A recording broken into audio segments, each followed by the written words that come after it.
Entonces, vamos a iniciar diciendo que Pablo es el escritor más importante del Nuevo Testamento. Se le atribuye 13 escritos, antes se le atribuía 14. Y en Hechos, que él no escribió, sino su discípulo Lucas, es el personaje más importante. Tanto así que algunos le han llamado el fundador del cristianismo, ¿no? Por ejemplo, Wayne Smith y otros creen que si no hubiera sido por el apóstol Pablo, no hubiera llegado el cristianismo a extenderse en el mundo occidental, ¿no? Incluso algunos comparan, ¿no?, el ministerio de Jesús, es en zonas rurales, ciudades pequeñas, y Pablo llegó a las ciudades más grandes de su época, ¿no? Y por otro lado, otros como el profesor Hans Küng han dicho que la iglesia es más seguidora de Pablo que de Jesús, ¿no? Porque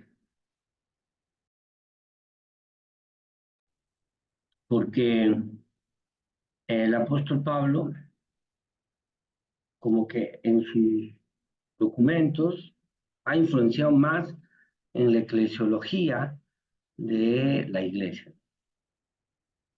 Sin embargo, en palabras del apóstol Pablo, dijo que él era un discípulo de Jesús y que si no dejaba de ser seguidor de Jesús, era anatema. Entonces, eso es, ¿no? Vamos a empezar esta parte. Los estudiosos llamaron, ¿no?, En busca del Jesús histórico. Hicieron tantísimos libros y actualmente se llama En busca del Pablo histórico, ¿no? Así como estos dos libros de John Dominic Crossan y Marcus Borg y John Dominic Crossan, ¿no? El primer Pablo, ese es el como se presenta ahora, ¿no? Este libro de Pamela Eisenbaum, que es una judía. Pablo no fue cristiano, el mensaje original de un apóstol malentendido, me hace recordar al libro de Ed Sander, que se llama Jesús y el judaísmo, y dice, ¿no?, dentro del libro, cuanto más estudiamos a Jesús, más querido lo encontramos. Y este hermoso libro, Pablo encadenado, Cartas de la prisión romana, por Richard Cassidy, es un libro extraordinario. Entonces, lo primero que vamos a investigar después de esta introducción es las fuentes para investigar a Pablo. Las fuentes. Vamos a estudiar según las ciencias bíblicas actuales. ¿Cuáles son, no?, las fuentes textuales para investigar a Pablo? Y aquí pongo, ¿no?, las fuentes textuales son fundamentalmente tres. Uno, las cartas paulinas, donde escribe en primera persona, y aquí hago un elemento distintivo para los estudiosos de Pablo, ¿no?, para los paulistas que se han pasado la vida estudiando Pablo. Hay que notar que la inmensa mayoría de los investigadores de estas cartas se paran en dos, las cartas paulinas. Le llaman cartas auténticas y las no auténticas. Según ellos, Colosenses, Filipenses, Primero y Segundo de Timoteo, Tito, no los escribió Pablo, que son documentos pseudoepígrafes. ¿Qué es un documento pseudoepígrafe? Es que alguien escribe a nombre de otra persona. Entonces, eso es lo que ellos dicen. Y como investigadores de las epístolas paulinas, debemos tener conocimiento de eso, ¿no? Las cartas paulinas, donde escriben en primera persona, son los documentos más importantes, pero eh, Gunther Borkan y otros separan en dos castas, ¿no? Las auténticas y no auténticas. Y a pesar que las cartas dicen que fue escrita por Pablo, según ellos eso es pseudepigrafía.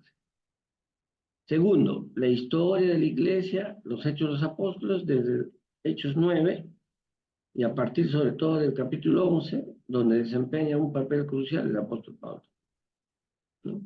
Hechos 9 es la conversión de Pablo y el 11 cuando va a salir al viaje, a los 3 viajes misioneros. Y por último, también los investigadores eh, de el Pablo histórico creen que hay un documento importante que se llama Apócrifos de Pablo, que ya ha sido publicado en español en la Biblioteca de Autores Cristianos. Hay 3 tomos de Hechos Apócrifos y uno de ellos es los Hechos Apócrifos de Pablo, donde está la famosa historia, por ejemplo, de Pablo y Tecla, una cristiana del siglo I, etc. Entonces, esos son las fuentes. Las fuentes posteriores para investigar al apóstol Pablo son, según de Pedro 3, 15 al 16, cuando dice, ¿no?, que el apóstol Pedro dice que el apóstol Pablo escribe sus cartas, ¿no? A ver, vamos a leerlo mejor el, el texto para tener bien. Ustedes también pueden abrir sus Biblias, según de Pedro 3, 15 y 16.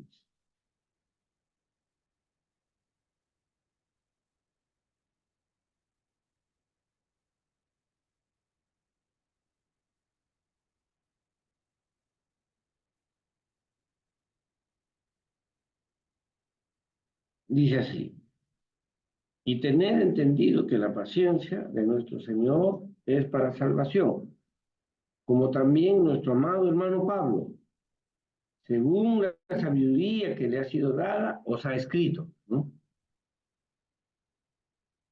casi en todas sus epístolas, hablando de ellas, de estas cosas, entre las cuales hay algunas difíciles de entender, las cuales los indoctos e inconstantes tuercen, como también las otras escrituras para su propia perdición. Como posteriormente Marción va a decir que eh, los únicos libros inspirados son del apóstol Pablo y todos los demás quería desecharlos. Entonces, este es un texto esencial para estudiar a Pablo. También hay un autor, Clemente de Roma, escribe desde la urbe a quienes habían promovido una sedición contra las autoridades de la comunidad cristiana de Corinto. Y dice ahí en 1 Clemente 47:1-3, tomad en vuestras manos la carta del bienaventurado apóstol Pablo, cómo les escribió en los comienzos del Evangelio, a la verdad divinamente inspirado, os escribió acerca de sí mismo, de Cefas y de Apolos, como quiera que ya entonces formáis grupos rivales. Y también hay una carta de Ignacio de Antioquía, que se llama Carta de los Cristianos de Éfeso. Sois estación de paso para los que por la muerte caminan hacia Dios, ¿no? Ignacio pasa por Éfeso, prisionero, camino a su martirio en Roma. Compañero de iniciación en los misterios divinos de Pablo, el que fue santificado, el que fue atestiguado, el que es digno de toda felicidad, cuyas huellas me he dado seguir a mí cuando alcance a Dios. De Pablo, en fin, en toda carta suya hace mención de vosotros. Qué lindo eso. Y estas serían las fuentes para investigar a Pablo. Ahora hagamos una breve cronología de la vida de Pablo, que lo he tomado de Raymond Brown, su libro Introducción al Nuevo Testamento. ¿Por qué? Porque el apóstol Pablo es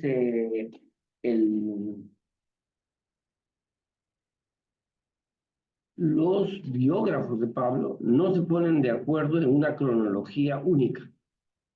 Hay muchas cronologías, así que he tomado de Raymond Brown, uno de los más grandes biblistas del mundo. Hacia el año 33, la conversión. Y según Filipenses 2, se va a Arabia y en Damasco. Y aquí vuelve a Jerusalén, hacia el 36, 37, y conversa con Pedro y Santiago. Una visita a Jerusalén, que también está relatado en Filipenses y en Hechos, ¿no? Tiene una estancia en Cilicia, estancia en Antioquía. El 46-49 empieza el primer viaje misionero, según Hechos, partiendo de Antioquía de Siria, ¿no?, hacia Chipre, donde se va a convertir el primer converso, que es una autoridad romana, ¿no? Sur de Asia Menor, vuelta a Antioquía, ¿no? El 49 es el llamado Concilio de Jerusalén, que se encuentra en Hechos capítulo 15. De esta etapa no se conserva carta alguna. Y hay el incidente de Antioquía con Pedro, ¿no? Este que está relatado en Gálatas. El segundo viaje misionero comienza en Antioquía y llega hasta Corinto, pasa por toda Asia Menor, Galacia, Macedonia, Tesalónica, Atenas, vuelve a Jerusalén y Antioquía, y esto también está, este, eh, los estudiosos dicen que en esta época el apóstol Pablo escribe Primera de Tesalonicenses. Es la primera carta de todos sus escritos. En el tercer viaje misionero comienza en Antioquía y llega hasta Éfeso. 3 años estanca ahí. Parte está en prisión, no sabemos, ¿no? Filipenses, Filemón, 1 de Corintios y tal vez Gálatas, ¿no?, habían sido escritos acá. En el verano del 57, Pablo va a Corinto a través de Macedonia, Bernabé en Corinto, vuelta a Jerusalén, y ahí es el famoso arresto en Jerusalén que está narrado en Hechos, ¿no?, 23, y 2 años de prisión en Cesarea. Envío a Roma, ahí pasa la travesía, prisionero en Roma durante 2 años, y muerte en Roma en el reinado de Nerón. Así está la breve cronología. Seguimos conociendo a Pablo, ¿no? Pablo, sin duda, para todos los especialistas, es un hombre de 3 culturas. Un judío de la diáspora, no es un judío que vivía en Jerusalén, no, es un judío de la diáspora, en Tarso, tan lejos de Jerusalén. Es griego con los griegos, escribe sus cartas en griego. Hay un padre de la iglesia que dice que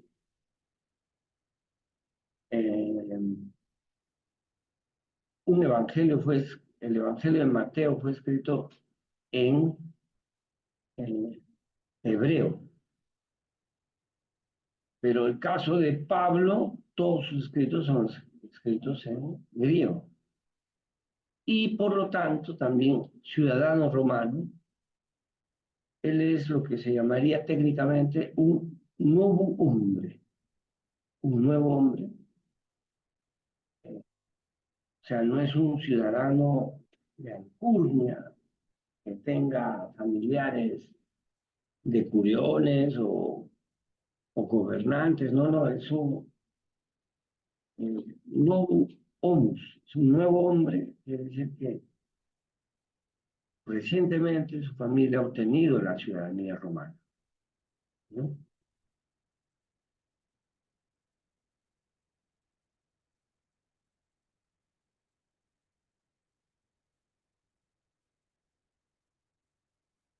Disculpe que ha empezado a hacer mucha calor acá. Ahora vamos a describir desde Antonio Piñero un libro que se llama Guía para entender al apóstol Pablo. Él nos habla de los mundos de Pablo que explican en su teología, ¿no? En primer lugar, Antonio Piñero nos habla del sustrato asirio-babilónico como fondo de la concepción veterotestamentaria. También ven el apóstol Pablo que tiene una visión, una cosmovisión apocalíptica, el fin de los tiempos, ¿no? Va mucho en primera y segunda de Tesalonicenses es apocalíptico, también en textos, por ejemplo, del apóstol Pablo que nos habla del fin de los tiempos, como en 1 Corintios, hay algunos textos que hablan de eso. Y el mundo de la misteriosofía y la salvación, platonismo y ética estoica. De hecho, muchos estudiosos creen que Pablo era seguidor de Platón, pero desde el punto de vista cristiano. La teología de la restauración de Israel y la incorporación de los paganos a Israel. Esto que también se ha llamado la teología paulina, que era un teólogo universalista, ¿no? La teología de la restauración de Israel y la incorporación de los paganos a Israel. Eso se ha llamado la teología universalista.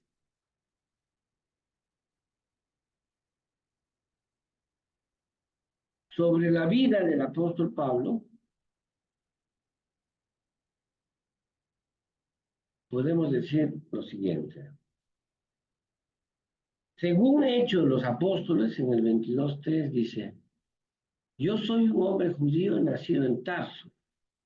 Eso significa que pertenecía a Cilicia.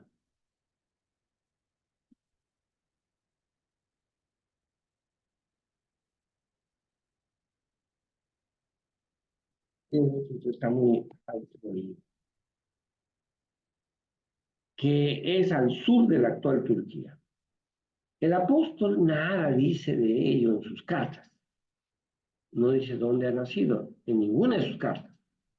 Ese es un dato de Hechos 22.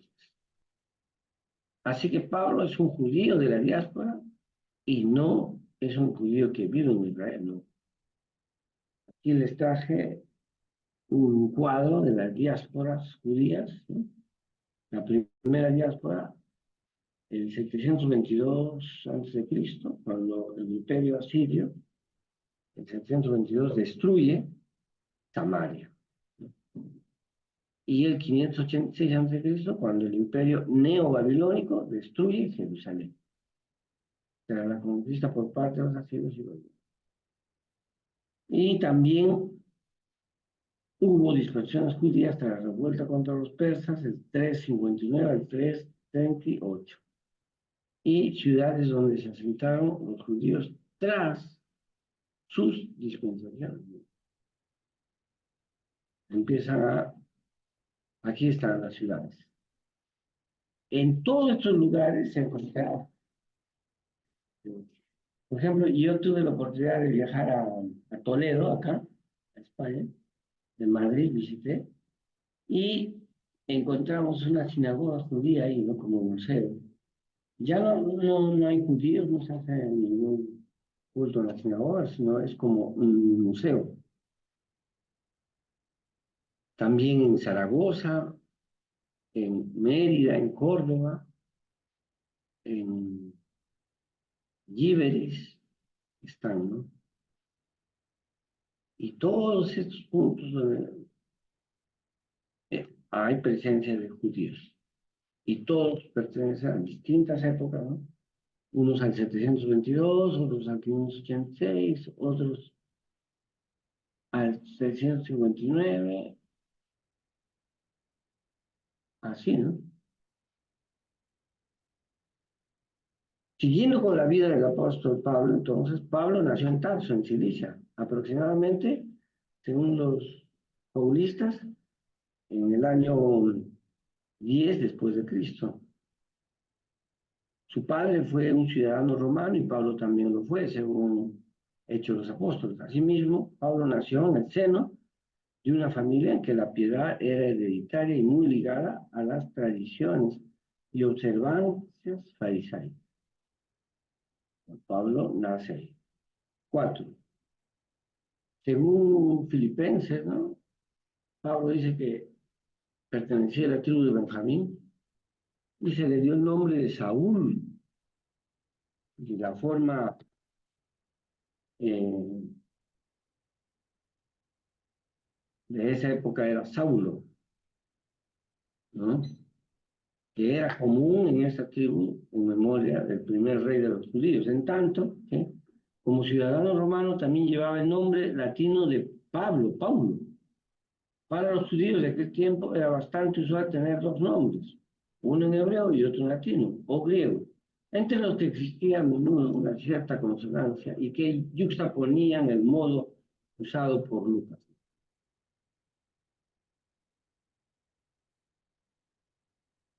5. De la vida del apóstol Pablo. Fue natural que al inaugurar su apostolado entre los gentiles, Pablo usara su nombre romano, específicamente porque el nombre de Saulo era hebreo. Entonces, es un nombre romano, Paulus, puesto que todo judío que se respete había de enseñar a su hijo un oficio. El joven Saulo aprendió a hacer tiendas de lona, o más bien a hacer la lona de las tiendas. Ahí también se discute mucho, no se sabe, pero por lo menos tenemos pues eh, pinceladas de la vida de Pablo. 7. Era aún muy joven, más o menos de 10 a 20 años, muy jovencito, cuando fue enviado a Jerusalén desde Tarso para recibir una buena educación en la escuela de Gamaliel, que era discípulo de Gilel, ¿no? A partir de este momento resulta imposible seguir su pista hasta que tomó parte en el martirio de Esteban, aproximadamente el 35 después de Cristo. En este momento se le califica de joven, ¿no? En griego, neanías, pero esta era una apelación elástica que bien podía aplicarse a cualquiera entre 20 y 40 años.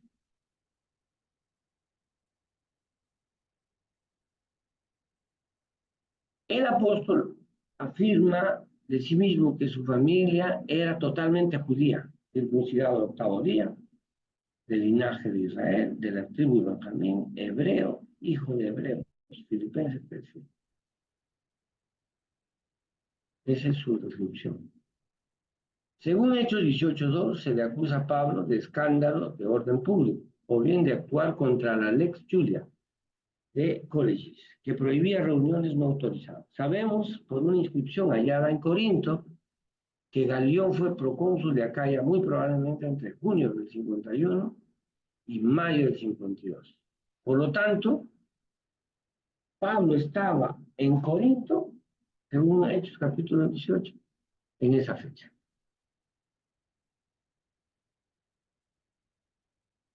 Esto es muy importante. Pablo hablaba 3 idiomas. Es muy probable que Pablo tuviera el griego como lengua materna. Escribió en griego, koiné, pero según Hechos 21, 40, 22, 2, 26, 14, hablaba también hebreo, arameo, y si se defendió ante el César en Roma, entonces también podría saber latín. Entonces Pablo, griego, hebreo, arameo y latín. Wow, era un políglota.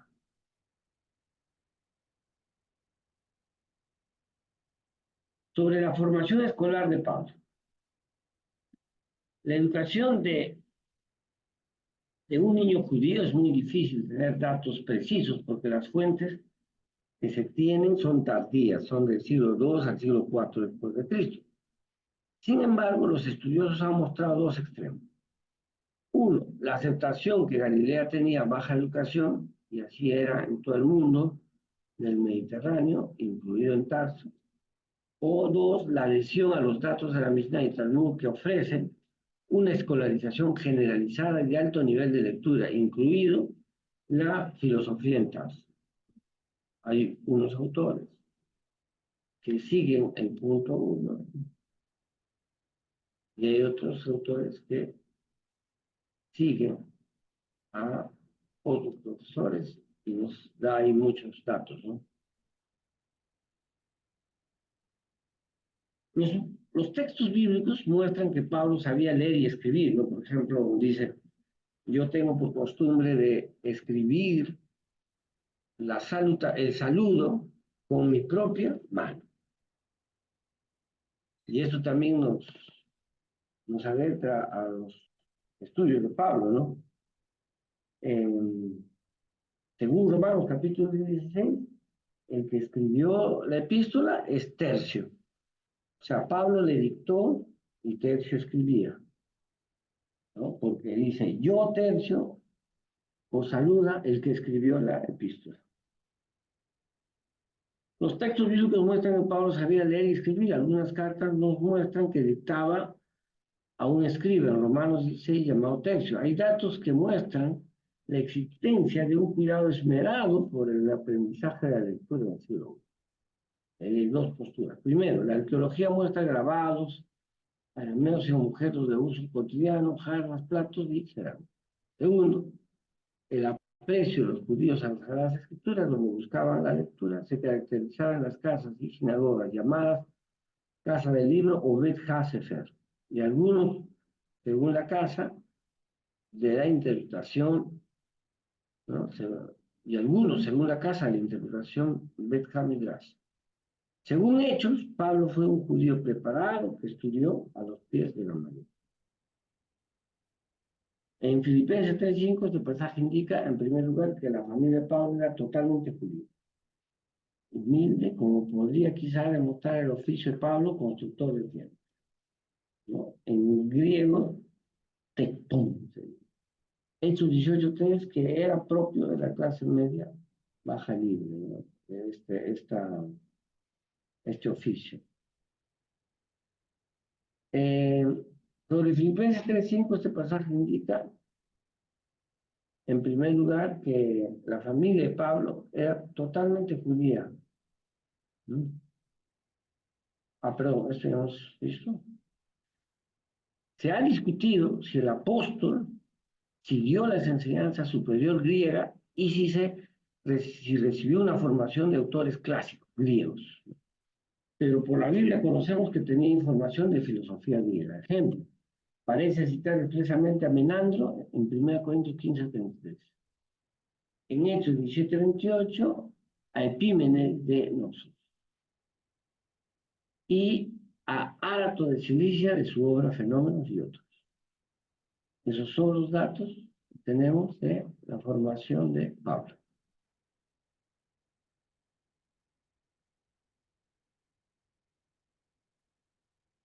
Muy bien. Sobre su aspecto físico, ¿no? No se encuentra específicamente en la Biblia sobre su aspecto físico, pero sí en el apócrifo de Hechos de Pablo, acá. Y en Hechos de Pablo y Tecla. Dentro de Hechos de Pablo hay Pablo y Tecla. Pablo, hombre pequeño, de estatura, calvo de piernas arqueadas, vigoroso, cejijunto, de nariz un tanto sobresaliente, lleno de gracia. Unas veces parecía hombre, unas veces parecía hombre, otras tenía rostro de un ángel, dicen. Aquí está, ¿eh? Unas veces parecía hombre, de otra tenía rostro de un ángel. Eso podemos decir, ¿no? Y hasta acá es la primera parte. Si tienen preguntas, consultas o algún comentario, adelante, por favor.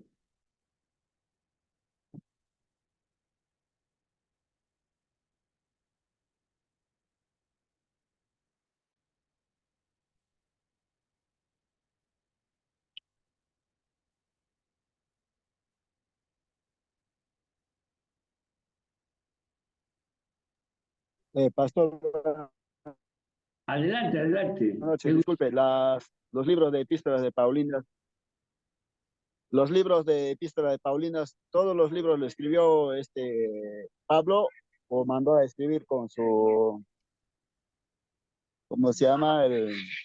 Con su Su escriba, con su escriba que tenía. amanuense. A ver, todos los libros, mm, eh, él dice, ¿no? Que en Romanos 16 hay un tal Tercio que escribió la epístola. Y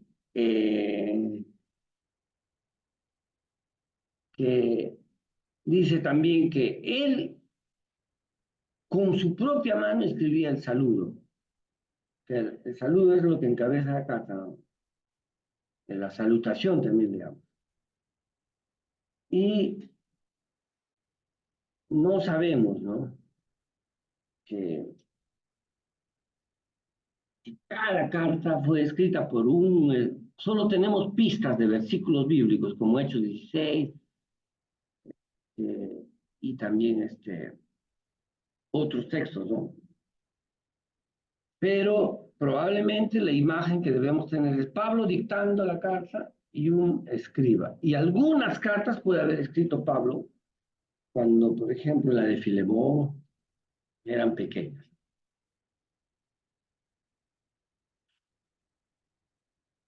¿Alguna consulta hasta ahí de esta primera parte?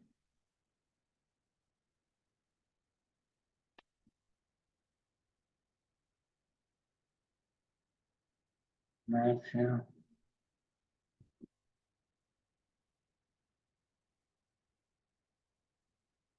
Muy bien, entonces voy a pasar a poner la segunda. La segunda le llamo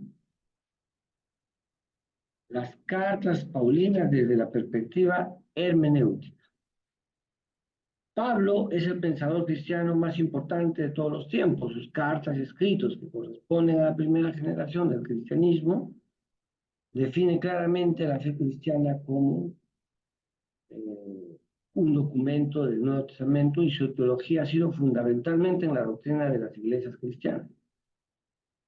Eh, Documentan la expansión del cristianismo primitivo en el mundo no judío y el cristianismo como una religión que sería predominantemente gentil. Es por ello que su interpretación es importantísima para entender el comienzo de los cristianos originarios, ¿no? La fe y las vidas cristianas. Empecemos ahora con la extensión del corpus paulino. En general, los estudiosos de las cartas paulinas siempre se han enfocado en cuestiones de autenticidad, fechas y otras, que son básicas para su interpretación correcta. En cambio, los desacuerdos han sido pocos. Las cartas se escribieron en el curso de la labor de Pablo como misionero cristiano, que fue desde mediados del año 30, el siglo I, a, ¿no? Hasta el 70, 80 después de Cristo, ¿no? Poco después de su conversión, hasta comienzos de los 70, fue cuando fue ejecutado en Roma, ¿no? Probablemente eso sabemos por un documento apócrifo también, que fue ejecutado en Roma, no por la Biblia. El periodo que escribió las cartas fue breve, pues tan solo abarcó los 10 o 15 últimos años de su vida. Ello significa que sus cartas corresponden al periodo de tal mayor madurez, ¿no? ya que refleja una experiencia considerable y una desarrollada reflexión sobre el Evangelio cristiano.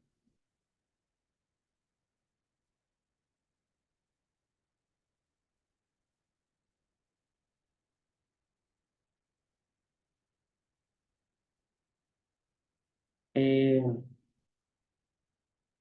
las cartas más importantes proceden de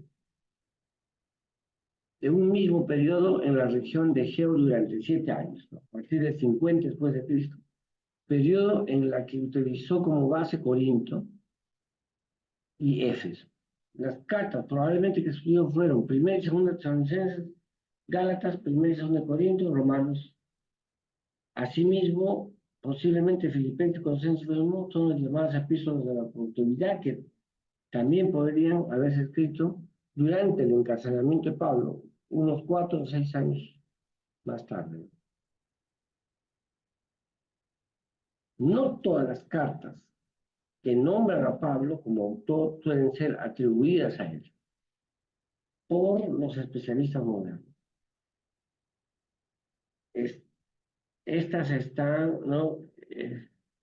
Efesios, primera y segunda de Timoteo y Tito, que la mayoría considera post-paulinas, escritas por un discípulo tras la muerte y pseudonime, escrita en nombre de Pablo. Estas cartas seguían, estas cartas amplían el periodo de las cartas en 20 o 30 años.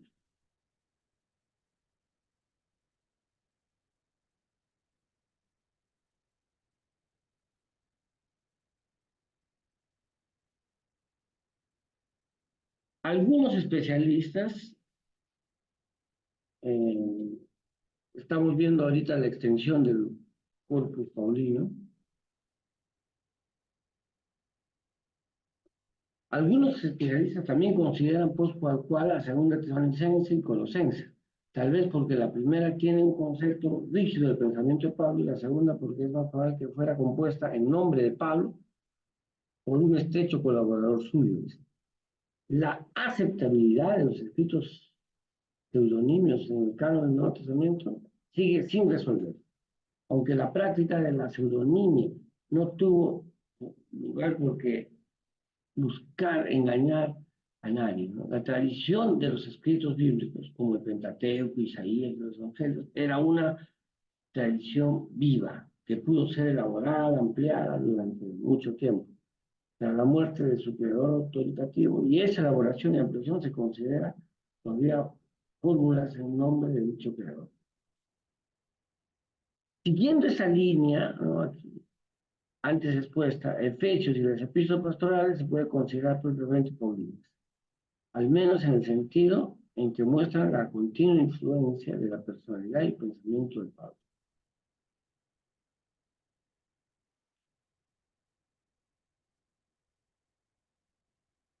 Los miembros de la escuela paulina, como herederos de Pablo y reconocidos por la Iglesia, siguieron siendo un factor importante en el crecimiento del cristianismo de la región. No todas las cartas paulinas fueron conservadas para la posteridad. Se conoce que una o dos cartas dirigidas a la Iglesia de Corinto, 1 Corintios 5:9, no se han encontrado. No todas las cartas fueron conservadas para la posteridad. Se conocen una o dos cartas, ¿no? Ello nos recuerda que todas las cartas de Pablo eran circunstancias y que pretendían convertirse en documentos fundamentales para la totalidad del cristianismo. Algunas cartas no fueron bien recibidas y fueron incluso destruidas deliberadamente. Otras se perdieron o se destruyeron por accidente, ¿no? Otras, en cambio, fueron conservadas y muy apreciadas, y algunas porque su voz autoritativa fue acogida. Además, porque fueron pasando de una iglesia a otra y fueron siendo leídas una y otra vez, lo que fue creciendo el conocimiento de su amplitud, más allá de soluciones de la iglesia de las cuales fueron. De ahí, su autoridad fue creciendo y presente dentro del canon del Nuevo Testamento gozó de amplia y indiscutible aceptación.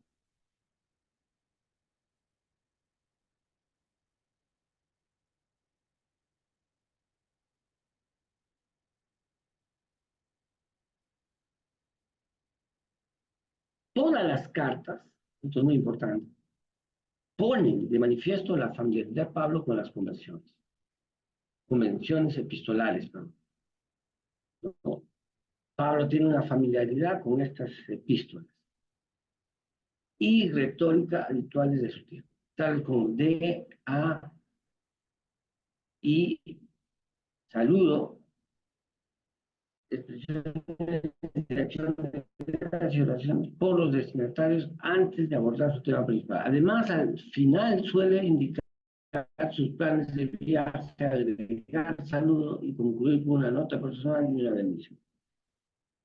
Asimismo, sus características de transformación del saludo de gracia y paz en vez de lo habitual de los judíos o del alégrate de los griegos, ampliando la secuencia de oración y la acción de gracias e incluyendo instrucciones y mensajes particulares en la comunidad. Pablo no era esclavo de la conversión, sino que se sentía libre para adaptar la forma que había escogido a las exigencias de su vida. El cuerpo principal de las cartas las convierte en un género único, ya que no son ni carta propiamente dicho ni tratado como tal, sino algo intermedio entre ellos. Tampoco se puede clasificar fácilmente con los términos y distinciones habituales de la retórica clásica, puesto que el contenido y la secuencia están siempre estructurados de acuerdo a la lógica y las circunstancias. Pero Pablo conocía muy bien las formas de comunicación eficaz, pero demuestra su generalidad literaria en su manera de adaptar a sus propios propósitos.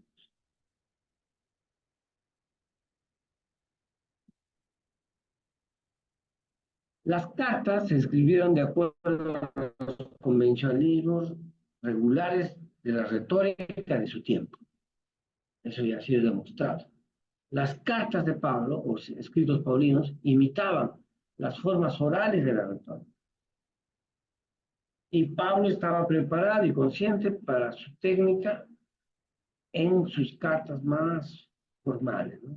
O cuando les desafían sus lectores a la clase más alta, como en Corinto.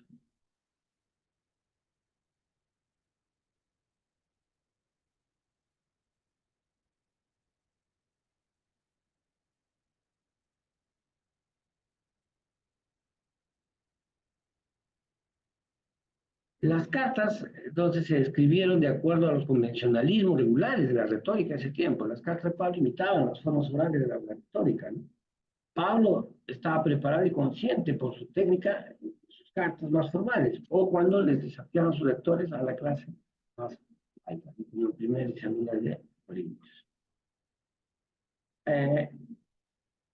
Hubieron tres tipos de retórica. Una que se llamaba economiástica, de elogios, deliberativa, de convencer y judicial. Las cartas de Pablo no se pueden clasificar en un solo tipo, sino que Pablo practicó en sus cartas la mezcla de tres formas.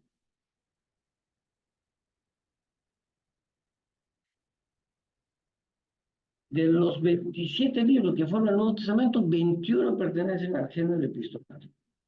Son cartas escritas con el fin de dirigir, aconsejar e instruir en sus primeros desarrollos a la iglesia recién formada o para ayudar a los responsables en pastorearlas o administrarlas, ¿no? Las epístolas están escritas en griego, al igual que los demás libros. La estructura de ellas no es uniforme. Estas corresponden al modelo clásico romano, que consistía en un saludo inicial, del autor, identificación del destinatario, el texto o el cuerpo de la carta, ¿no? Luego del saludo inicial, y la despedida, que incluye saludos de personas conocidas. Y estos tres se ven en las cartas de Pablo. ¿Cuál es el género de las epístolas de Pablo, no? Siempre nuestra Biblia aparece el género epistolar, ¿no? La epístola de Pablo. De los 27 libros que forman el Nuevo Testamento, 21 pertenecen a la epístola. Son cartas escritas con el fin de dirigir, aconsejar e instruir sus primeros desarrollos a la iglesia recién formada o para ayudar a los responsables que pastorearlas o administrarlas. Las epístolas están escritas en griego, al igual que los demás escritos. La estructura de ellas no es uniforme. Esta responde al modelo clásico romano que consistía en el saludo inicial, ¿no? Como Pablo lo hace, el texto o cuerpo de la carta en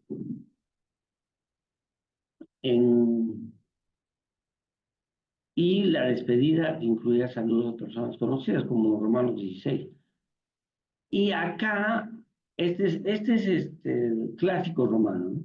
Y Pablo aumenta acá, luego del saludo inicial, el texto, en la mayoría de sus escritos, no en todos, pero la mayoría, aumenta acá la oración de acción de gracias, ¿no? Y ahí está. Muy bien, entonces hemos hecho todo esto. Eh, Ahora vamos a entrar al contexto del mundo social de las cartas, pero hay otro PPT que nos va a ayudar, pero este nos va a iniciar, ¿no? En el tiempo de Pablo, la religión era una parte integral de la vida de todos. Los cultos auspiciados por el Estado eran una expresión religiosa en la que todos participaban. El Estado a la vez financiaba y se beneficiaba de estos cultos, ¿no? Por ejemplo, acá puse lo que se llama el panteón romano, ¿no? Zeus se volvió Júpiter, Poseidón se volvió Neptuno, etc.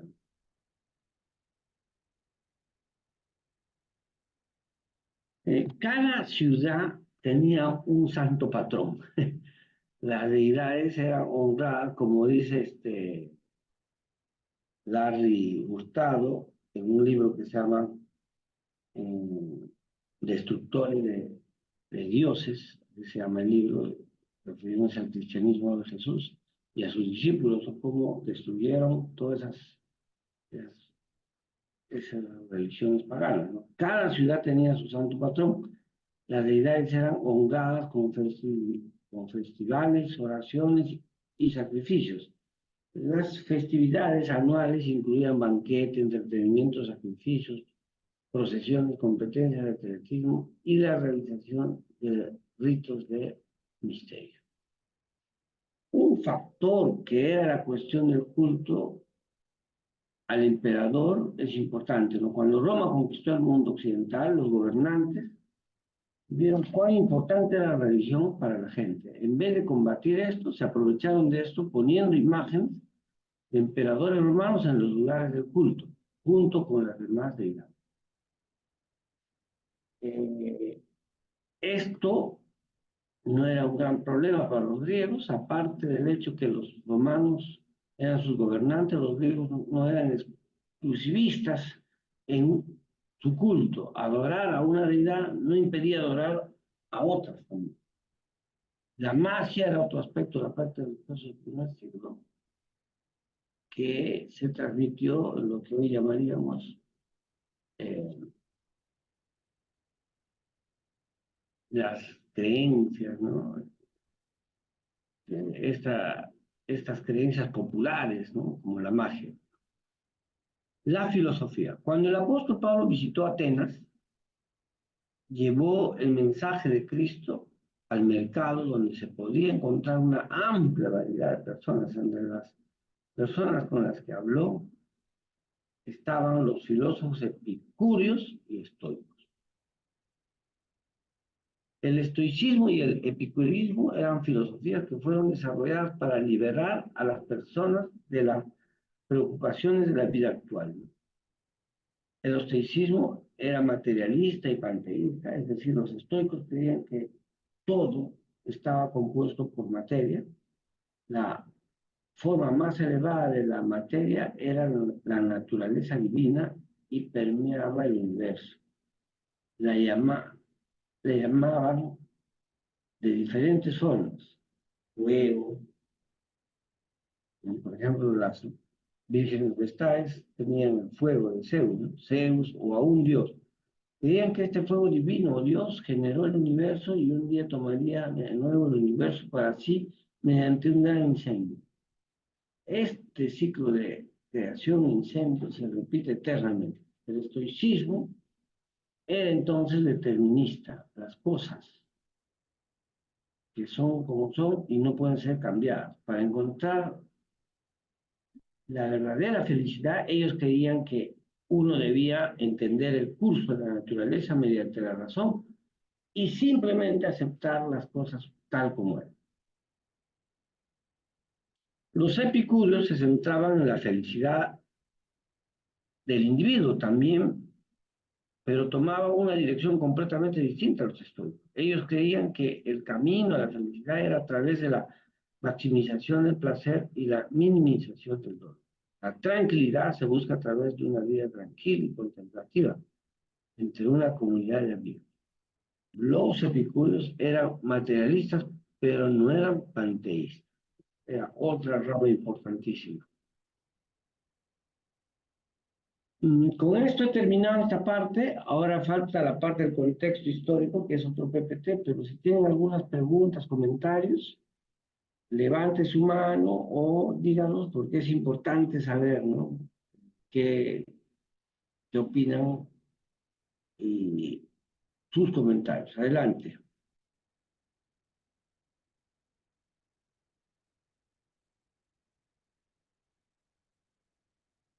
Adelante, no, no hay entonces preguntas.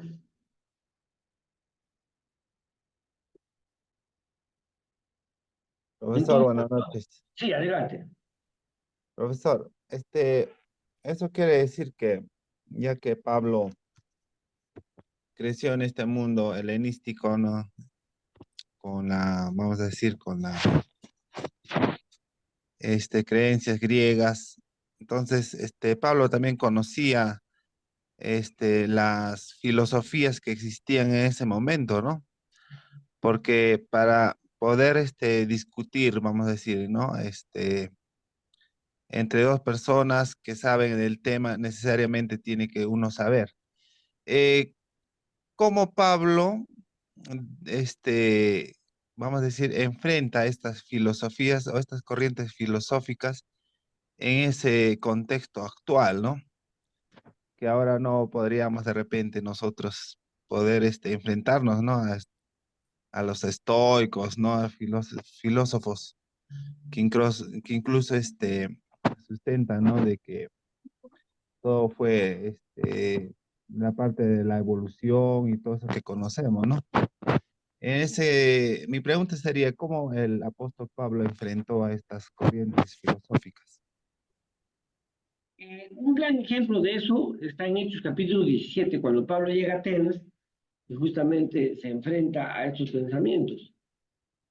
Y una de las cosas que no les gusta a ellos es la doctrina de la resurrección, ¿no? Cuando incluso empieza a hablar de la resurrección de Jesús, empiezan a ir, ¿no?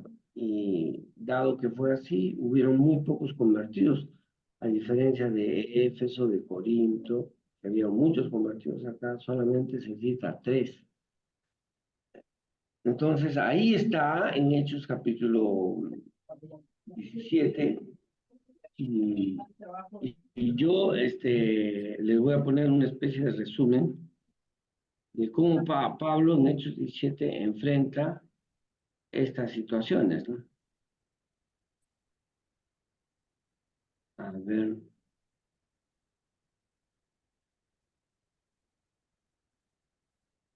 aquí está.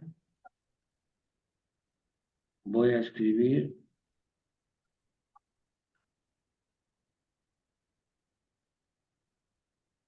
Ya, entonces, Pablo en Hechos 17 nos muestra que tiene pasión eso que los filósofos griegos llamaban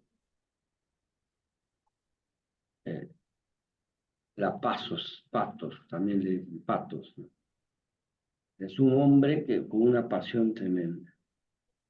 En segundo lugar, Pablo enfrenta estas filosofías con creatividad.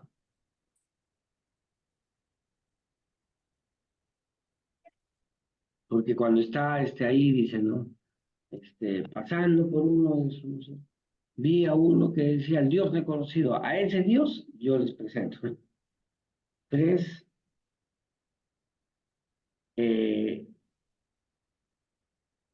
Pablo realiza, ¿no? Entonces Pablo luego enfrenta esto con pasión, con creatividad y con lo que yo llamo eh,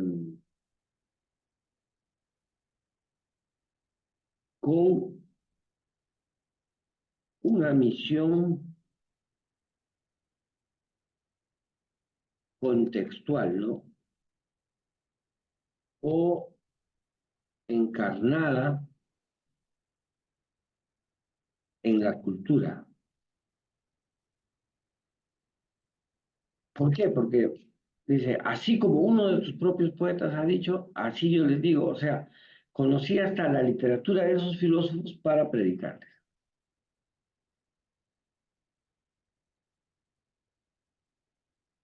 Y también Pablo enfrenta esto con la verdad, cuando dice, ¿no? Eh,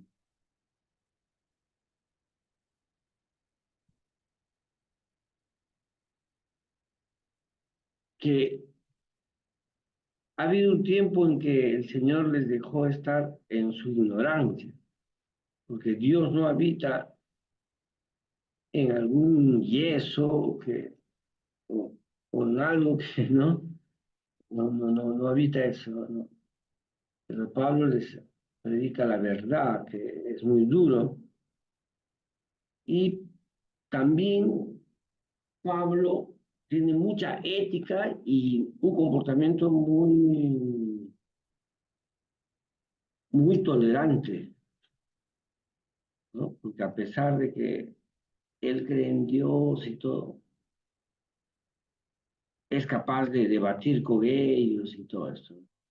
Entonces ahí les pongo cómo Pablo enfrentó, ¿no?, a estas filosofías, según Hechos 17. ¿Algún otro comentario, pregunta? Pueden levantar la mano, pueden escribir en el chat o pueden abrir sus micrófonos. Adelante. Les doy un par de minutos para ver si alguien quiere participar.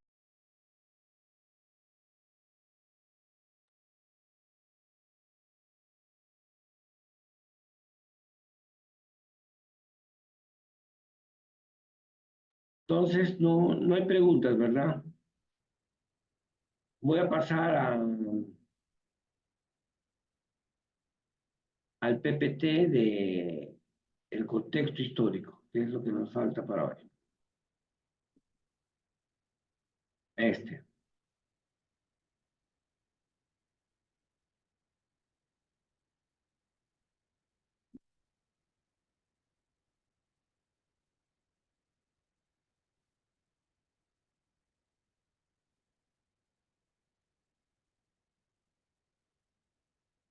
Y para entrar al mundo del apóstol Pablo, los trabajos que más se han hecho han sido, de hecho, los apóstoles.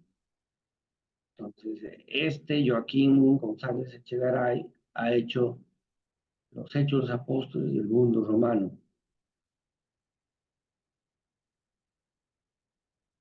Y antes hagamos una aclaración. No voy a utilizar la temática del libro Los Hechos de los Apóstoles y el mundo romano y la bibliografía del mundo social de la Biblia, que lo lidera Bruce Malinas, Jerry Tyson y otros, que usan las ciencias sociales para el estudio de la Biblia. En castellano se han publicado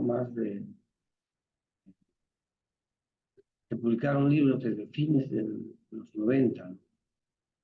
Y hay dos herramientas importantes para entender el mundo social de la Biblia, ¿no? La primera, diferenciar los mundos sociales de la Biblia con los mundos sociales del lector, porque nos separan los idiomas, la cultura, la historia. Es muy diferente hoy que en el siglo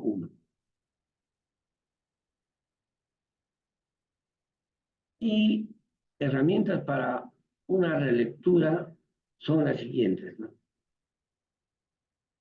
Cuando, por ejemplo, siempre se ha dicho, ¿no?, que el apóstol Pablo estaba camino a Damasco con un caballo blanco. Y ahí en la escuela dominical le pintan el caballo y todo. Pero en el texto bíblico de Hechos no aparece ese caballo, ¿no?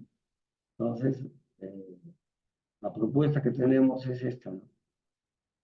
Con la lupa vuelvo al texto bíblico y no las tradiciones orales o escritas, prédicas, libros, revistas o comentarios, que la mayoría cree, no, sino releemos el texto. Con el borrador borro las tradiciones orales o escritas, prédicas, libros, revistas, comentarios, o lo que la mayoría cree, ya que me di cuenta que no está en el texto bíblico. Y el audífono, con el audífono vuelvo al texto bíblico y adopto la enseñanza cristológica y bíblica para hacer una relectura.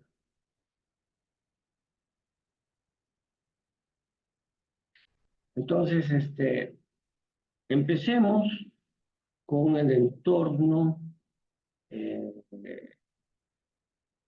literario de Hechos de los Apóstoles, ¿no? En Lucas 1, del 1 al 4, y Hechos 1 al 2, hay claramente un plan conjunto de presentar la historia hasta los apóstoles, escrito probablemente antes del 70 después de Cristo, aunque en el siglo XIX los liberales no aceptaron el valor histórico de los hechos, y aún en nuestros días, ¿no?, creen que es una novela de aventuras como género literario. El título Praxis Apostolón, Hechos de los Apóstoles, responde a otras obras históricas y biográficas de la antigüedad. En latín equivale como Res Gestae de Augusto o Res Gestae de Alexander Macedonio, o sea, como su biografía de esos grandes hombres. Lucas era un hombre culto, por su escritura escribió el Evangelio de Jesús, Lucas y los Hechos de los Apóstoles. En su redacción intenta seguir los criterios de los historiadores de su época. Está influenciado por Túcides, a quien trata de imitar, ejemplo en el marco cronológico. Túcides, escritor, escribió La Guerra de Peloponeso, quien escribe hacia el 461, y podrían comparar con Lucas 3 unidos. Así dice, ¿no? Entonces acá, la Guerra de Peloponeso, y podemos compararlo con Lucas 3 unidos. Miren, el año 15, cuando Crisis, la suma sacerdotisa de Argos, estaba en los 48 años de su pontificado, Enesias era éforo de Esparta y Pitódulo llevaba 4 meses siendo arconte de Atenas. En el 10º mes del compromiso de Potideida, el comienzo de la primavera, en la vigilia de la noche, una fuerza armada de algo de más de 300 tebanos entró en la platea de la ciudad de Beocia, que era aliada de Atenas, al mando de 2 Leótracas, Pitagelius, hijo de y Tempus, hijo de Oletores. Este texto se parece mucho a ¿no? A Lucas 3, 1 y 2. Se parece mucho. Es claro que Lucas sigue al historiador Túcides como el objeto de ajustarse al género literario propio de las buenas historias de su tiempo. Como dicen en Lucas 1, 3, para ponerlas en orden, de lo que le contaron las fuentes. Parece que el mismo es luego testigo ocular, porque escribe en primera persona en plural.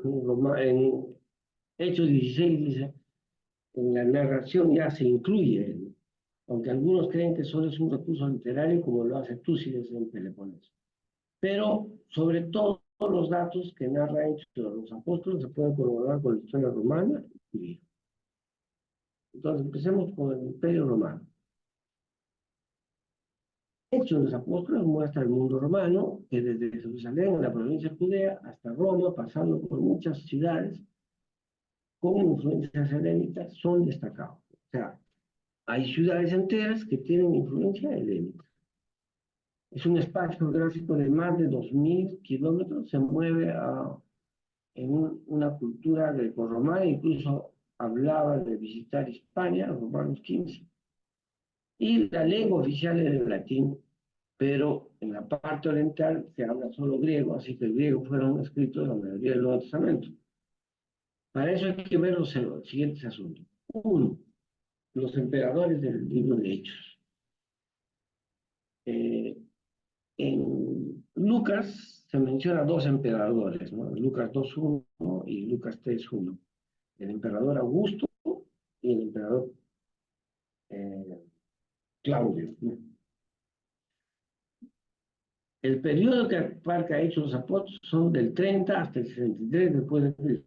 La época de la República Romana había terminado con Julio César y el primer emperador Augusto, que era sobrino de Julio César, quien era emperador cuando nació Jesús. Luego gobernó el emperador Tiberio, quien en su lugar, quien es el primer emperador citado en Hechos de los Apóstoles, ¿no? Tiberio. Los otros emperadores son Calígula, Claudio y Nerón.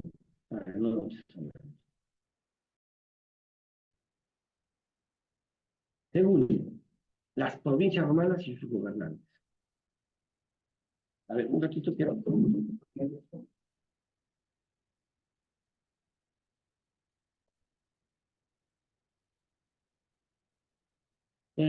queridos alumnos, el Imperio Romano cambió muchas veces sus límites geográficos. Solo nos detendremos en el siglo I. En época de Hechos había 36 provincias, posteriormente llegarían hasta 100 provincias, por caso. Más reinos vasallos o estados aliados, que eran aproximadamente 12. Y son citados en Hechos 2.9, los partos, medos, elamitas, esos son parte del Imperio Romano. En tiempos de Augusto, estas provincias tenían mucha libertad, pero desde Claudio tenían una administración directa del imperio, aboliendo así el carácter monárquico de estos lugares como el de Judea. Ahí ustedes pueden ver, miren, las 36 provincias romanas, miren. Macedonia,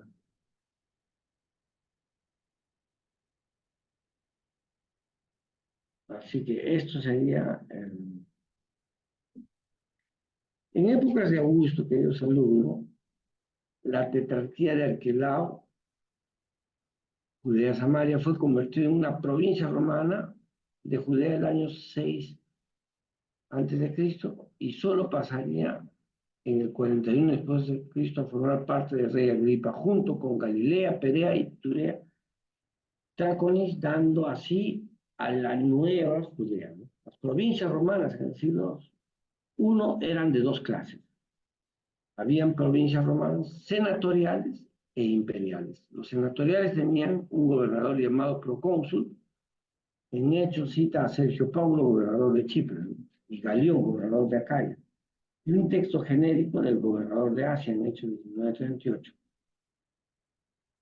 Las provincias imperiales tenían que pertenecer a la orden senatorial. Se llamaba protector delegados de Augusto, legatus Augusti protector. Era provincias conflictivas que estaban lejos. Las provincias más importantes del Oriente Próximo era Siria. En Lucas se habla de los sirios. En Hechos se menciona Siria 5 veces y citada por Pablo en Gálatas 1:21. La provincia de Cilicia, donde nació Pablo, figura 6 veces. Bitinia y Ponto es mencionado 3 veces. Y finalmente, Licias, Pampira, 4 veces. Había, queridos alumnos, una variante de provincias imperiales. Son las provincias procuratoriales, dependientes del emperador, pero cuyos gobernantes no pertenecían a la orden senatorial, sino a la clase de los caballeros u orden ecuestre. Los équites o caballeros constituían una clase romana de clase media adinerada, que primero no tenía a cargo las altas magistraturas, pero podían tener cargos financieros y fiscales o procuradores. Esto era en Mauritania, Córcega, las provincias alpinas de Occidente y Judea en Oriente. Eran territorios pequeños y de población escasa. Los gobernantes de Judea en épocas de Hechos fueron Poncio Pilato, Marcelo y Marullo. Tras 3 años de revueltas, Herodes Agripa gobierna Judea como provincia romana. Era el procurador. Parece que antes se llamaba prefectos, como consta en la inscripción de Pilatos hallada en Cesarea el año 1961. Ahí dice prefectos, no dice procurador. El 44-46 después de Cristo llegó Cúspido Fado, luego Tiberio Julio Alejandro, que eran de origen judío alejandrino, pero convertido al paganismo. El siguiente fue Ventidio Humano, que tuvo también tiempos muy difíciles.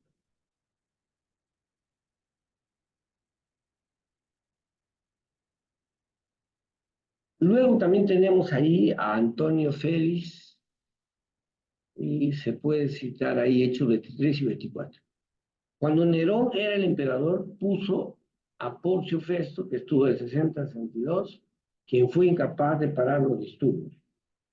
El gobernador Albino, de 62 a 64, fue un personaje siniestro que Hechos no registra sus actividades, pero que están registrados en literatura romana. Cada provincia tenía su asamblea, o concilio, en griego, koinon, compuesta por notables que se ocupaban de asuntos generales y sobre todo de dar culto al emperador. Toda provincia obedecía normas bien establecidas. Ahora estudiemos la ciudadanía romana. Hemos estado primerito mío, estaba recordado.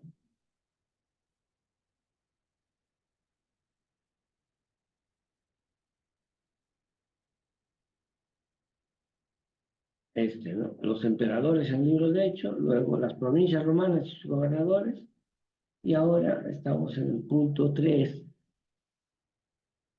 ¿no? Que es la ciudadanía romana. En Hechos 3 veces se reclama la ciudadanía romana al Pablo. Leamos uno de esos textos, a ver, los celulares, para leer.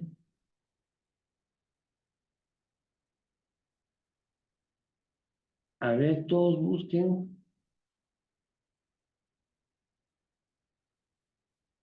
Hechos 16, 37 al 39.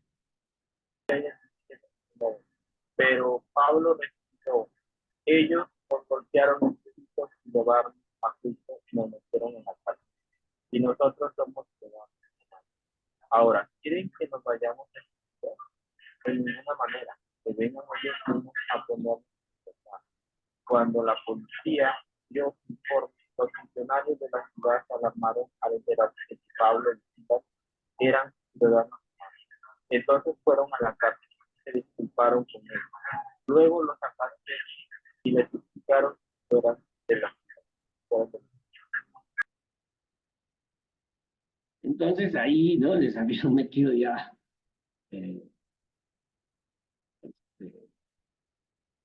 a la cárcel. Sin embargo, en Hechos 16, 29 dice que él era ciudadano romano, entonces no tendría que estar en la cárcel.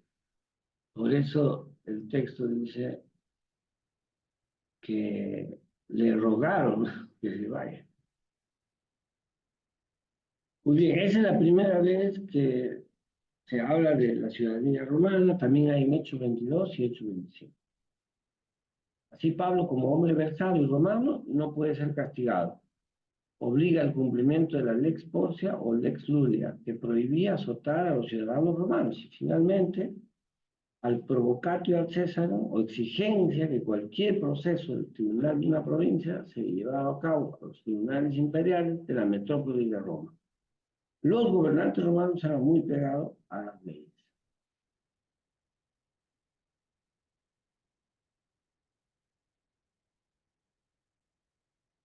En épocas de Claudio, solo el 10% de la población era ciudadano romano. El resto era peregrini o extranjero, o servi esclavo. Los peregrinos podían tener negocios, ocupar cargos, podían ser ciudadanos a través de, si servían el ejército romano, o comprar la ciudadanía romana. Es probablemente que el 20 o 30% era peregrino, 60, 70 esclavos. Ahora pasemos a los viajes por el Mediterráneo, de los cuales también Pablo ha protagonizado varios viajes, ¿no? Incluso en uno se queda náufrago. Una de las cosas que llama la atención son los viajes de Pablo y sus colaboradores, aunque antes de Pablo ya habían varios cristianos que habían viajado, pero conocemos, ¿no?, que habían los viajes por intercambio comerciales esencialmente, esta era la mayoría, esta era la base de los caminos marítimos y terrestres. Los productos iban de un lado a otro, habían caravanas, existía ya la moneda para un comercio internacional. Miren, ahí está el Imperio Romano.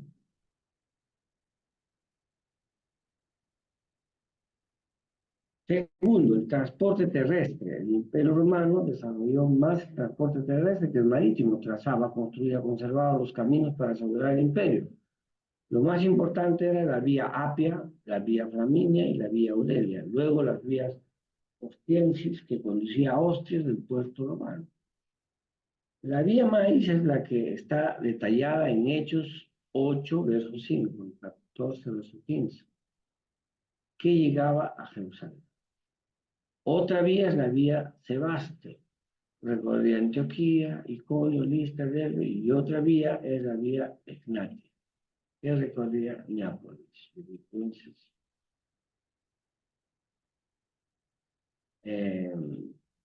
estas vías también pasaban por Filipos, Antípolis, Polonia y Tesalónica. Aquí está una foto de las vías de Roma. Incluso había un dicho, ¿no? Todos los caminos llevan a Roma.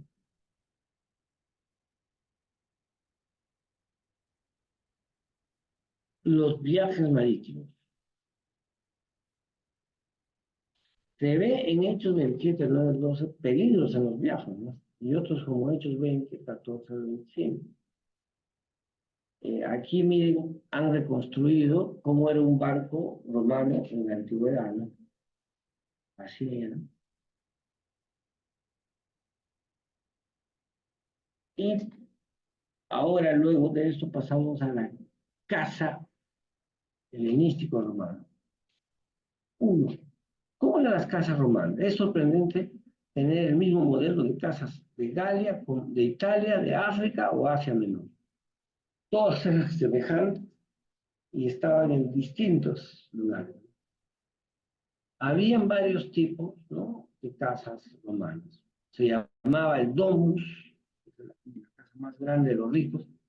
La insulae o manzana cuadrada, se trataba de casa de vecindad, casa familiar, que vive en un piso. Y la tabernae, locales ubicados en edificios, a veces lujosas, que tienen conexión por la calle hacia una puerta para comer, beber.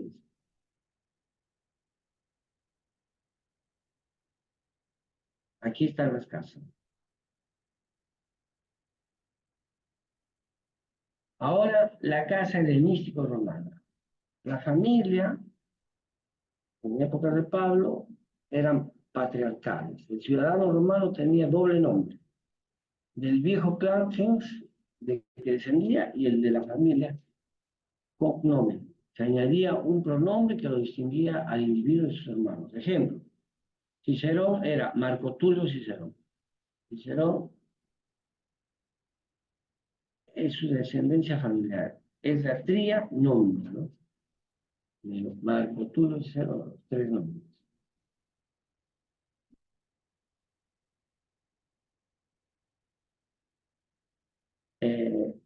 La familia era lo más importante en la vida de ese tiempo. El padre era llamado pater familias o dueño de la casa del extraño.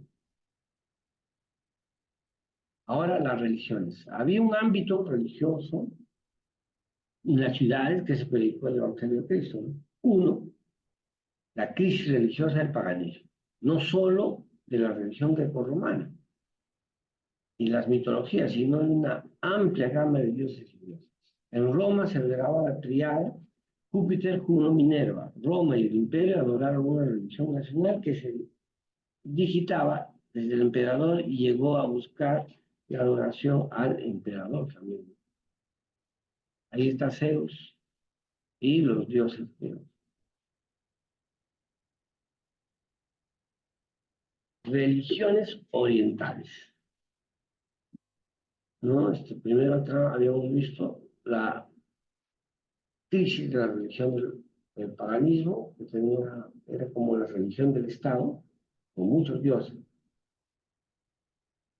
Y las religiones orientales abrieron paso a otras religiones extranjeras. Las religiones mistéricas ya existían en Grecia como misterio de Eleusis, el Demeter, los misterios de Samotracia y los de Dionisio Órfico y Dionisio Baco. Otros eran el dios Sabacio, misterio frigio de Atis y Beles, Tamus y Adonai, que eran sirios, Osiris, Isis de Egipto y Abu de Mazda y Mitra de Mazda. El mundo religioso, de hecho los apóstoles, que nos puede ayudar a aprender este mundo religioso que vivía Pablo, están en estos textos bíblicos. Hechos 14, 2 a 3, Hechos 16, 21, Hechos 17, 16 a 23 y 1 Corintios 1, 27 al 21. Ahora vamos a pasar a la última parte. Hasta acá, si tienen alguna consulta ya para... y lo pueden hacer en el chat o a través levantando la mano también. Entonces, queridos alumnos, les voy a exponer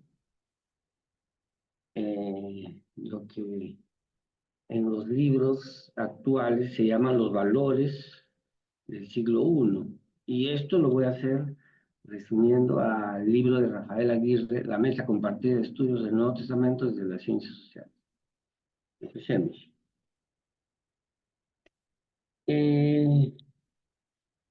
El sistema de pureza.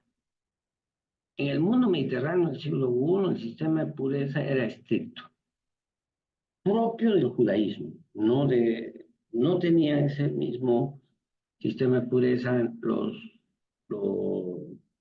paganos, pero en el judaísmo era estrictamente cumplido. Así se ordenaba toda la realidad, los espacios, había lugares, el tiempo, las personas, los demás seres vivos, las acciones. Lo que rompe el orden es lo impuro o manchado. Hay aversión a lo que se sale del molde establecido, a lo que no encaja a una categoría determinada, ¿no?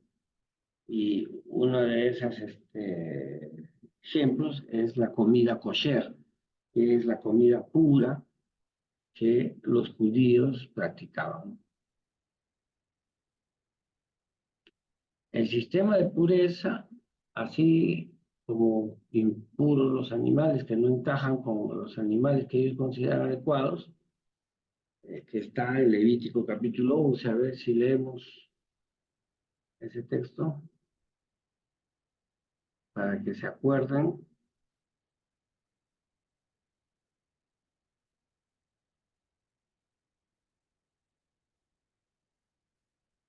Entonces ahí está, ¿no? Levíticos 11, animales limpios e impuros, e inmundos. Habló Jehová a Moisés, diciéndole, hablad a los hijos de Israel y decirle, estos son los animales que comeréis de entre todos los animales que hay sobre la tierra. Dentro de los animales, todo el que tiene pezuña hendida y que rumia, comeréis. Pero de los que rumian o tienen pezuña, no comeréis. Esto es el camello, por ejemplo. Porque rumia, pero no tiene pezuña hundida.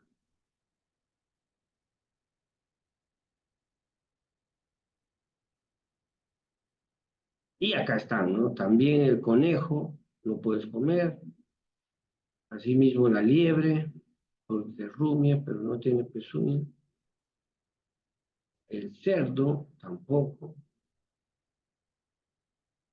Y muchos datos de carne. Bueno, esos en Hechos, también, perdón, en Levítico 11, también está en Deuteronomio 14, ¿no? También la homosexualidad en Levítico 18:22, es impuro, la bestialidad, que es sexo con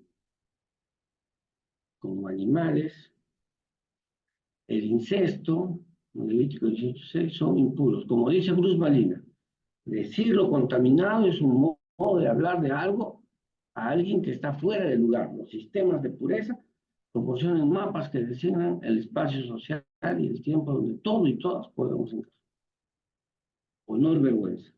Esta es otra gran categoría para el contexto del siglo I.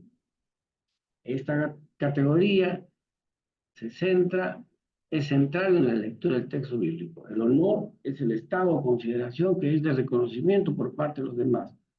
Era la posición social que cada persona tenía en este mundo. Esta posición de honor es delimitada por fronteras relativas al poder, estatus basado en género y situación en escala social. Y también el honor tiene que ver básicamente con la evaluación de una persona y la percepción social. ¿Qué piensa la gente de esa persona? ¿Cómo es evaluada, positivo o negativamente? Por tanto, significa reputación, renombre y fama. Sinónimo de gloria o un nombre de la persona. Así el honor, perdón, seguimos.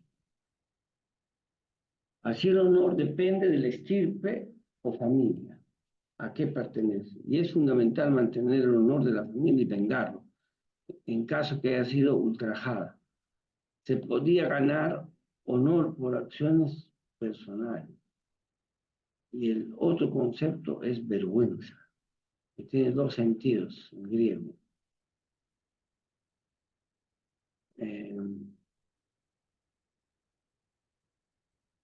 Uno es ser avergonzado, perder el honor, y dos, tener vergüenza, salvaguardar el honor propio y el ajeno. De lo contrario, es un desvergonzado.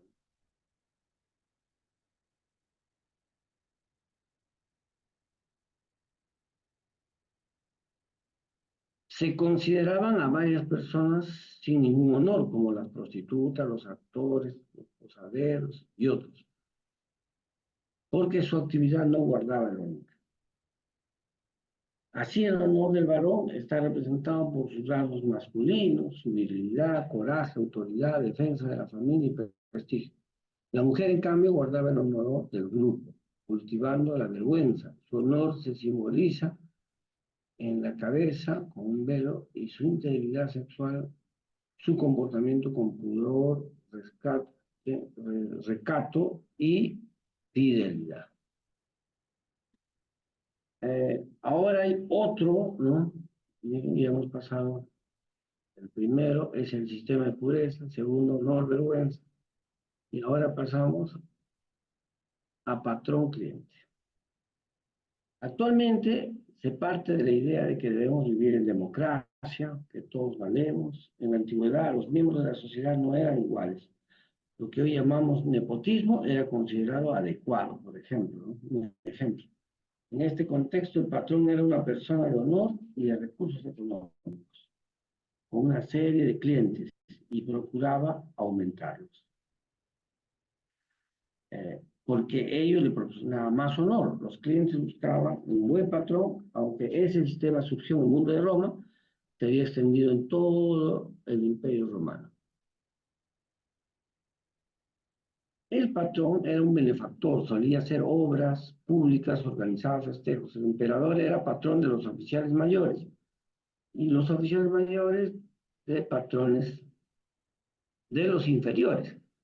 Así existía una red de patronazgo que funcionaba como una gran red de control de la ideología del imperio. Esto también se aplicaba a la relación entre los hombres y la deidad. El patrón podía ser cliente de otro más poderoso patrón. El individualismo, ahora entramos a otro tema, personalidad diádica o grupal. El individualismo, queridos alumnos, es propio de nuestras sociedades occidentales. En la antigüedad y el mundo mediterráneo del siglo I, esto es diferente. Cada persona estaba implicada en otra y su identidad solo se podía explicar en relación con los otros que integraban un grupo fundamental. Un miembro de un grupo era lo que el resto del grupo psicológicamente era.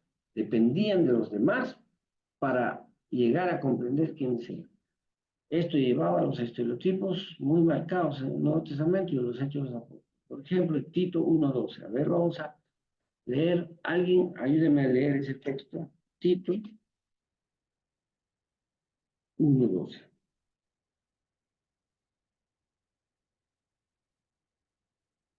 ¿Hay alguien que puede leer?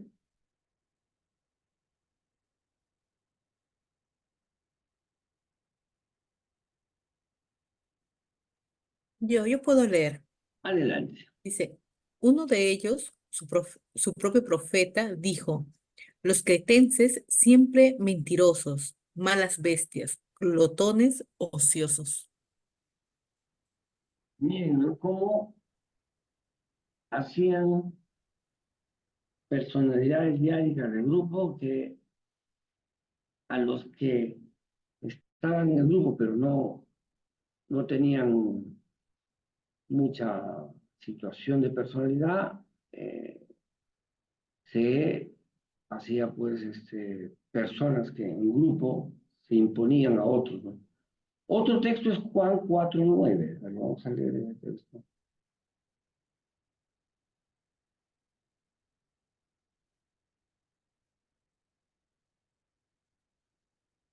Dice, ¿no? La mujer samaritana le dijo, ¿cómo tú, siendo judío, me pides a mí de beber que soy samaritana? Porque judíos y samaritanos no se tratan. Esa personalidad diárica basado a los solo samaritanos, ¿no? Y los judíos no deberían ni hablarles, ¿no? Esos son los valores más importantes del siglo I. Si tienen consultas o preguntas, me encantaría escucharles. Adelante. Profesor, pero es como que el Señor equipó a Pablo con todo su conocimiento para llegar justamente a esta gente de culturas tan distintas a la hebrea, ¿no? Porque como gentiles que eran, o sea, no había una uniformidad, ¿no? Cada uno tenía sus dioses, sus costumbres, su paganismo, por así decirlo, ¿no? Sí. Y justamente en el llamado que Dios hace a Pablo, Hechos 9, dice, nos vas a predicar a los reyes, a las gentes y a los judíos. Y si notamos, por ejemplo, en los viajes de Pablo, siempre empieza, cuanto se pueda, en una sinagoga y luego a las gentes. Y Dios había preparado pues, a Pablo, un hombre de 3 culturas, un hombre cosmopolita, para esta tarea, un hombre políglota, ¿no? Para esta hermosa tarea. Profesor, pero hasta cierto punto entonces también se podría interpretar o entender que los judíos eran más duros de corazón que los gentiles. Porque, mira, a pesar de que los gentiles, claro, o sea, no fue una tarea fácil, fue una tarea muy difícil porque tenían sus costumbres y su idolatría, pero hay un momento en que Pablo dice, ¿no? Cuando como dice a los hebreos, como que ustedes no quieren el evangelio, me voy a los gentiles. O sea, eran cosas difíciles también los judíos, los hebreos. Y no, parece que fue mucho más difícil predicar a los judíos que a los gentiles. Mucho. Porque está arraigado una religión. En cambio, Los gentiles sí tenían sus dioses, pero no tenían un arraigo tan grande con sus dioses. Profesor, Bueno, profesor, adelante. y eso se ve hasta ahorita, ¿no? De que los mismos israelitas, los palestinos, todas esas religiones de Medio Oriente todavía no comparten, podríamos decir, ¿no? Las ideas o lo que nosotros creemos, ¿no? Como cristianos, ¿no? Están Sí, arraigados totalmente. sí, sí, sí, están arraigados, ¿no? Eso me hace recordar a Samuel Huntington en su libro Choque de Civilizaciones y dice, no, ahora un componente político de las civilizaciones va a ser la religión. Y, por ejemplo, ese desacuerdo entre Israel y los demás países es total, ¿no? Total. Qué bueno, profesor, es ver, ¿no? Que Dios es un Dios de amor, ¿no? Que no discrimina, ¿no? Que le da oportunidad a todo aquel que quiere creer, ¿no?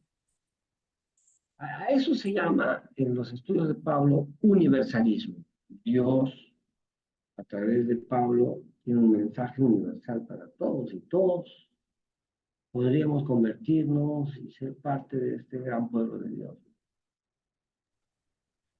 Profesor, Bueno, sí, Gabriel. tengo una curiosidad.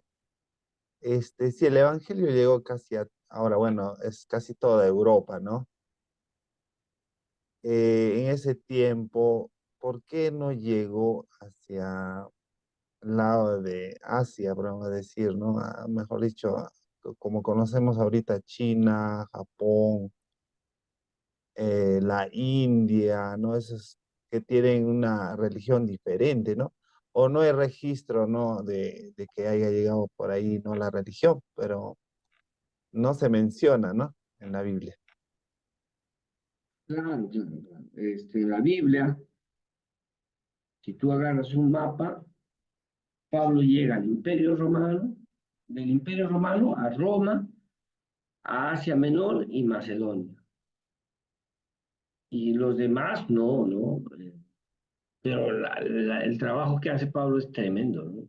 Porque ir con barcos, a pie, enfrentándose a mil peligros, etcétera, es solamente una misión que Dios da a un ser humano para que resista todo eso.